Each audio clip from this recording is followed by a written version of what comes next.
பொங்கல் ஆதி இந்திய கிறிஸ்தவத்தின் அறுவடை திருநாள். மார்க்கம் அல்லது மதங்கள் அடையாளங்களினாலும் கொண்டாடப்படும் பண்டிகைகளினாலுமே நிலைநிறுத்தப்படுகின்றன. உதாரணமாக, நமது இந்து சகோதரர்கள் ஏராளமான பண்டிகைகள் கொண்டாடுகின்றார்கள். திரிசூலம், வேல் இவைகள் கொண்டு சைவமும், சங்கு சக்கரத்தினால் வைணவமும், சிலுவை புறாவினால் கிறித்தவமும், பிறை சந்திரன் மூலமாக இஸ்லாமும் தங்களை அடையாளப்படுத்தி நிற்கின்றன. அதுபோல ஏராளமான பண்டிகைகள், அடையாள சின்னங்கள் எல்லா மார்க்கங்களிலும் மதங்களிலும் உண்டு. கிறிஸ்தவர்களில் பண்டிகையே கொண்டாடுவதில்லை என்று கூறுவோர் கூட ஒவ்வொரு வாரமும் ஒரு நாளில் கூடி வந்து வழிபாடு அனுசரிக்கின்றனர். அடையாளங்களும் பண்டிகைகளும் இல்லையெனில் மார்க்கமும் மதமும் சிதிலமடைந்து காலப்போக்கில் உருவழிந்துவிடும்.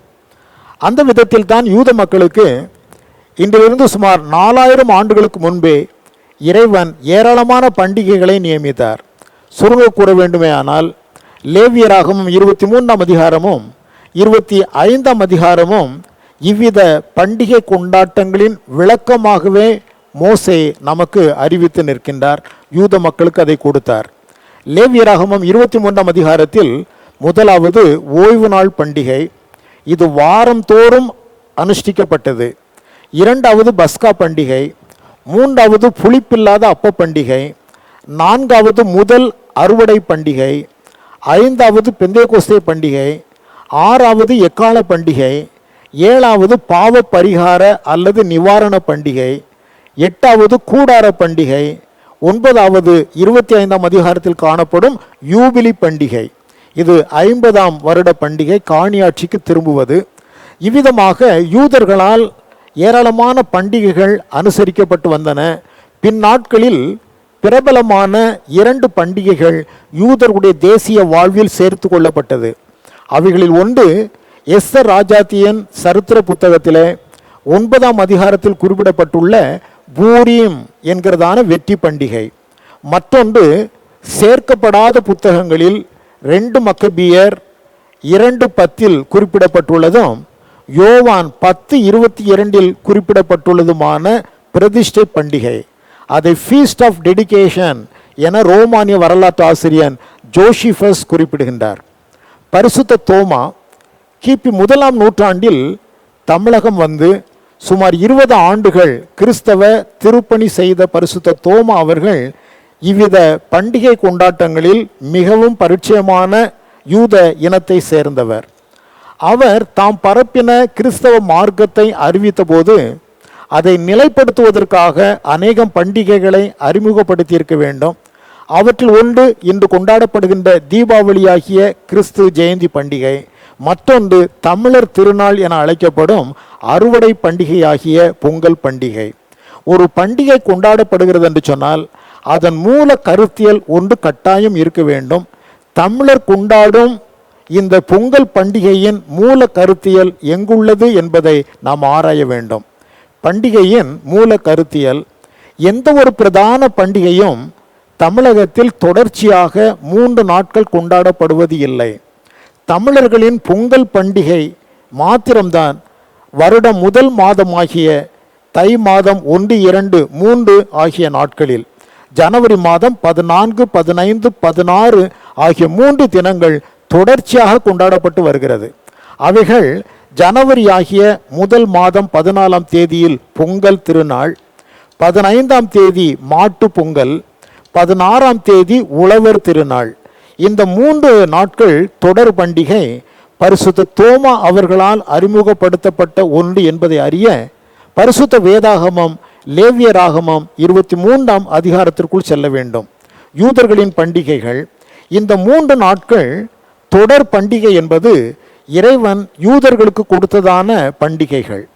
அவைகளின் முதலாம் மாதமாகிய ஆபிப் அல்லது நிசா மாதத்தின் 14ஆம் தேதி பஸ்கா பண்டிகை, 15ஆம் தேதி புளிப்பில்லா அப்ப பண்டிகை, 16ஆம் தேதி முதல் அறுவடை திருநாள்.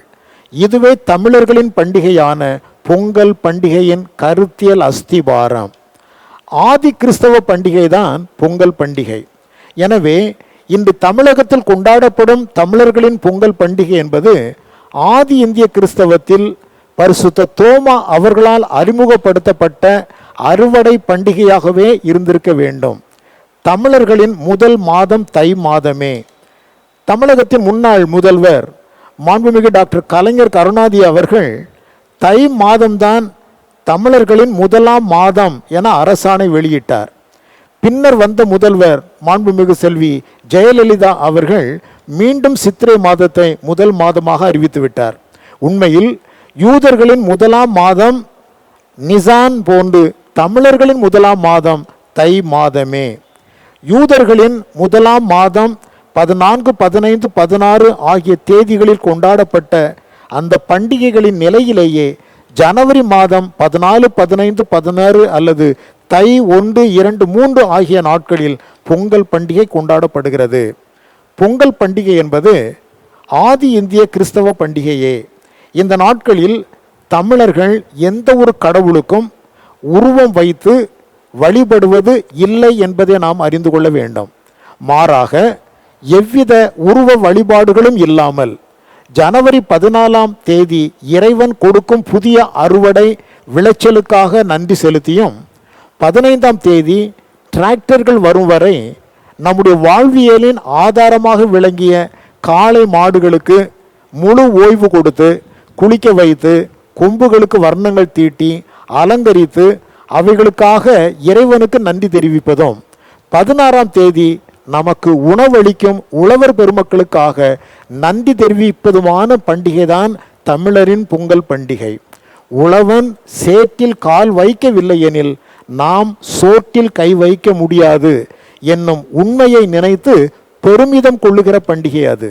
திருவள்ளுவர் உழவு என்னும் ஒரு தனி அதிகாரத்தையே செய்து சுழந்தும் ஏற்பின்னதுலகம் அதனால் உழந்தும் உழவே தலை என்றார்.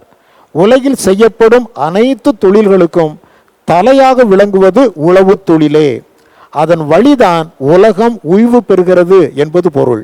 பரிசுத்த வேதாகமத்தில் சொல்லப்பட்டுள்ள மனிதனின் முதலாவது தொழில் மண்ணை பண்படுத்துவதும் அந்த உழவு தொழிலும் தான். ஆதியாகமம் 2:15 மனிதன் பாவம் செய்வதற்கு முன்னும், ஆதியாகமம் 3:23 மனிதன் பாவம் செய்த பின்னும் தேவன் மனிதனுக்கு முன்பு வைத்த முதல் தொழில் மண்ணை பண்படுத்தும் உழவு தொழிலே. மற்ற தொழில்கள் அனைத்தும் ஆதியாகமம் 4ஆம் அதிகாரம் 17 முதல் 21 அந்த வாக்கியங்களிலே கூறப்பட்டுள்ளது. உழவர்கள்தான் உலகத்தின் வாழ்க்கைக்கு, அந்த வண்டிக்கு அச்சாணி போன்றவர்கள். அவர்கள் இல்லாமல் உலகம் இயங்காது. உழுவார் உலகத்தார்க்கு ஆணி, அத்தாற்றாது எழுவாரையெல்லாம் பொறுத்து என்று வள்ளுவர் குறிப்பிடுகின்றார். அத்தகைய உழவு தொழிலுக்கு வந்தனை செய்து கொண்டாடுவதே பொங்கல் பண்டிகை. இது ஒரு கலாச்சார பண்பாட்டு இணக்கம். ஆதி கிறிஸ்தவத்தின் பண்டிகையெல்லாம் தமிழகத்தில் பின்னர் நிகழ்ந்த ஆரியம் தன்வயமாக்கி கொண்டு திராவிட மக்களின் மொழி நாகரிகம் ஆகியவற்றை ஆக்கிரமித்து கொண்டது. இன்றைய இந்திய கிறிஸ்தவமும் ஐரோப்பிய வழி வந்த இந்திய கிறிஸ்தவமானதால் தோமாவளி ஆதி இந்திய கிறிஸ்தவம் பற்றிய தெளிவில்லாதிருக்கின்றார்கள். சுவாமி விவேகானந்தர் 1ஆம் நூற்றாண்டில் சுமார் 30 லட்சம் கிறிஸ்தவர்கள் இந்தியாவில் வாழ்ந்தார்கள் என்று குறிப்பிட்டுள்ளாரே. அவர்கள் யார்? அவர்கள் நிலை என்னவாயிற்று? அவர்களை எங்கே தொலைத்து நிற்கிறோம் என்கிற வரலாற்றை அறிந்துணர மறுக்கின்ற இந்திய கிறிஸ்தவரே, ஆதி இந்திய கிறிஸ்தவ மரபுகளை மீட்டுருவாக்கம் செய்ய வேண்டும் என்று நாம் உரைக்கின்ற போது எதிர்த்து நிற்கின்றார்கள். இத்தகைய போக்குதான் இந்தியாவில் வெகுஜனத்திற்கும் கிறிஸ்தவர்களுக்கும் இடையே ஒரு பெரும் கலாச்சார பிளவையும் சீரழிவையும் உண்டாக்கி ஒன்றான மெய் தேவனை திரள் ஜனங்கள் அறியக்கூடாத தடையாக இருந்து வருகிறது. எனவே தமிழர்களின் பொங்கல் பண்டிகை என்பது 1ஆம் நூற்றாண்டில் தமிழகம் வந்து 20 ஆண்டுகள் திருப்பணி ஆற்றிய பரிசுத்த தோமா அவர்கள் வழியாக அறிமுகப்படுத்தப்பட்டு கொண்டாடப்பட்டு ஆதி தமிழர்களின் கிறிஸ்தவ பண்டிகையாக விளங்கிற்று என்பதை அறிய வேண்டும். இன்று பல சபைகளில் வருடத்திற்கு ஏதோ ஒரு நாள், அறுவடையே இல்லாத அறுவடை திருநாள், ஹார்வெஸ்ட் ஃபெஸ்டிவல் என்று கொண்டாடித்தான் வருகின்றார்கள். இதன் மூல கருத்தியலை அறிவது நலம்.